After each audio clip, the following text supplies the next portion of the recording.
بسم الله الرحمن الرحیم. یو ورور پوښتنه کړې ده، وایي زه یو ځای مرزا یم. یو بیل راغلی، په هغه کې 2 جنسه لیکلي وه. یو جنس یې په بیل کې لیکلی و او بل یې نه و لیکلی. دوکان ته یې 2 جنسه راوړه.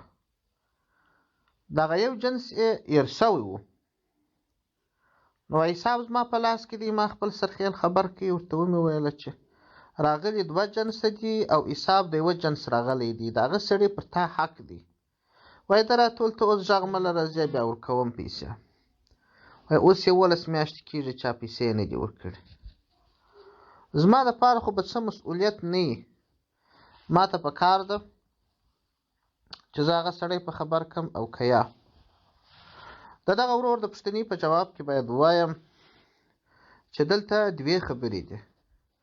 یوه خبره دا ده چې ته هغه سړی په خبرې نو 2 نقصان رامنځته کېږي. یو نقصان دا دی چې دغه ستا د سرخیل او د هغه ترمنځ مخالفت را پیدا کېږي. دوهم نقصان دا دی چې دا ستا سرخیل د دې عیب په ډاګه کېږي، متهمېږي، بدنامېږي. د یو مسلمان بدنامول او د 2 کسانو ترمنځ ستونزه رامنځته کول دا ښه نه دي. د بله اړخه څخه که یې چیرې ته خبر نه کې، نو ته په خپلو سترګو باندې وینې چې یو سړی حرام کار کوي او ستا په خوله د حرام څخه راګرځي، ته یې نه راګرځوې. د یو مسلمان حق خوړل کېږي، ته په خبر یې، هغه مسلمان نه په خبره یې. په دې کې هم 2 نقصانات دي. نو ښه خبره دا ده چې د دې 2 نقصاناتو څخه ځان وساتې. هغه نو داسې کېږي چې خپل سرخیل دعوت که او ویې ډاروه. دعوت دا ورته وکړه چې دا خو د یو مسلمان حق دی، زه ستا سره په دې ګناه کې شریک یم. ته ولې خپل ځان جهنم ته اچې؟ ولې ما در سره اچې؟ ولې د یو مسلمان حق خورې؟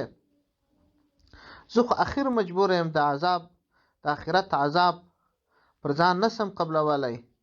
نو چې بیا زه ستا دا خبره کوم، هم به ستا او د هغه ترمنځ مخالفت راځي او هم به ستا عیب ښکاره کېږي او هم به تا ته الله سزا درکړي که څه دا پیسې ورکړې په زوره. نو باره ده د څه واخیستلې، ځکه تا خو نه ورکولې. نو راسه ما هم د عذابو وژغوره، ځان هم وژغوره، د تکلیفو هم ځان وژغوره. همدا یې لار ده.